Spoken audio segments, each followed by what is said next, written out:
ఎన్నికల ముందు జగన్మోహన్ రెడ్డి పాదయాత్రలో ప్రజలకు ఇచ్చిన హామీలలో 85% హామీలను నెరవేర్చనే లేదని వైఎస్సార్ కాంగ్రెస్ పార్టీకి బుద్ధి చెప్పడానికి ప్రజలు సిద్ధంగా ఉన్నారని తెలుగుదేశం పార్టీ రాష్ట్ర అధికార ప్రతినిధి పిఠాపురం మాజీ ఎమ్మెల్యే వర్మ అన్నారు. పిఠాపురం తెలుగుదేశం పార్టీ కార్యాలయంలో నవరత్నాలు నవ మోసాలు పేరు మీద తెలుగుదేశం పార్టీ ఆధ్వర్యంలో ముద్రించిన పుస్తకాన్ని మాజీ ఎమ్మెల్యే వర్మ ఆవిష్కరించారు. ఈ సందర్భంగా వర్మ మీడియాతో మాట్లాడారు. చంద్రబాబు నాయుడు గారి శంకుస్థాపన ఇచ్చి పనులు మొదలెట్టిన కార్యక్రమాన్ని ఆపివేసి నేను 3 నెలల పనులు ప్రారంభిస్తాను అని చెప్పి కాపు నేస్తంలో చెప్పిన జగన్మోహన్ రెడ్డి ఈ రోజు వరకు దిక్కు మొక్కు లేదు. మన పిఠాపురం వరకు వచ్చి అలాగే స్కూల్ రీఎంబర్స్మెంట్ ఫీజులు పడట్లేదు.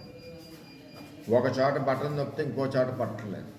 ఈ విధంగా మేనిఫెస్టో నవరత్నాలు అన్నది అమలు కాలేదు. అంతా మోసం చేశాడు జగన్మోహన్ రెడ్డి అని చెప్పి తెలియజేస్తున్నాం.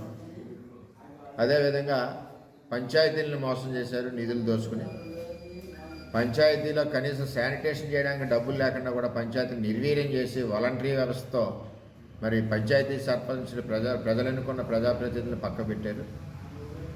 వీటన్నిటి మీద రేపు 3వ తారీఖు నాడు చంద్రబాబు నాయుడు గారు మంగళగిరిలో మరి మీటింగ్ ఉంది. దానికి భారీగా పిఠాపురం నియోజకవర్గం నుంచి ఎక్స్ సర్పంచులు పోటీ చేసిన అభ్యర్థులు, ఎక్స్ ఎంపీటీసీలు పోటీ చేసిన ఎంపీటీసీలు అందరూ కలిసి ఆ కార్యక్రమానికి వెళ్ళి రాబోయే రోజుల్లో గ్రామాలను ఏ విధంగా అభివృద్ధి చేయాలి, నవరత్నాల పేరుతో ఒకవైపు మోసం, గ్రామాల నిధులు దొంగిలించి ఇంకొక వైపు మోసం, ఇవన్నీ విషయాలు అక్కడ మాట్లాడతారని చెప్పి తెలియజేస్తూ ఈ నవరత్నాల మేనిఫెస్టో బుక్ ఈవేళ ఆవిష్కరించారు.